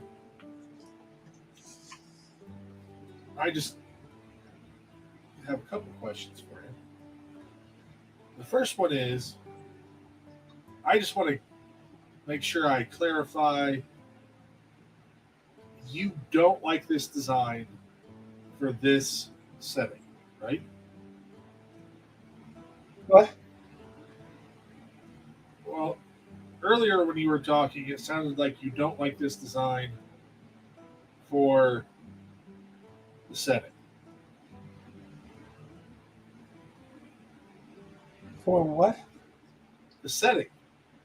The world that we. It's Yeah. not a Superman. It's not a superhero comic book. So I prefer the other design. I prefer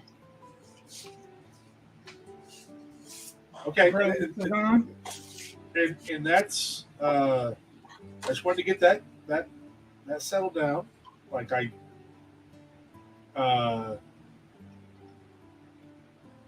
because I don't want to say anything mean about your art or anything like that, especially if you're like, oh no, I dig this. And I'm like, oh, okay. So you prefer the other one. Okay. Well, I told you I thought this pretty much looked like a character from He-Man. Okay. And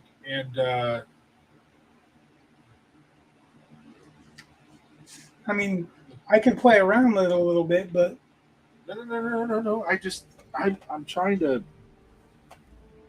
No, I mean you're fine. I'm not trying to dissuade you and I'm not arguing with you. I agree. Um,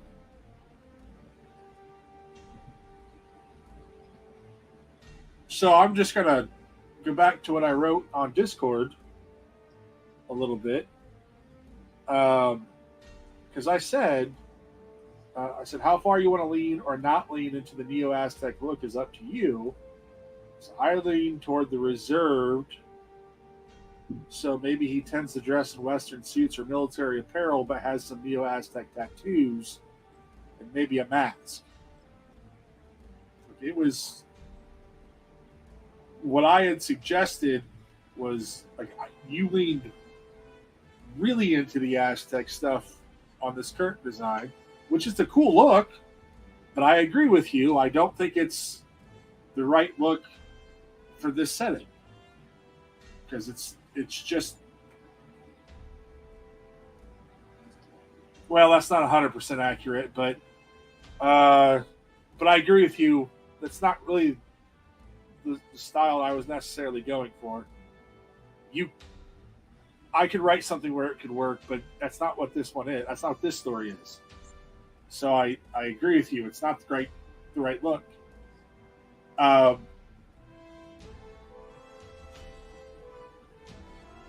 I will say I like the design of the forearms way better than I like the other guys. Just because I think it's more unique. But I mean, overall, I would say the first design fits in better than the second design. And, so that's, again, it's up to you. And I said, it's like, if you really don't like this idea, it's fine. Like, nothing that you did in the first one was wrong. It all fit in with the character profile. Like, both of them technically do. Hold on a second. Okay.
I'm gonna have to go.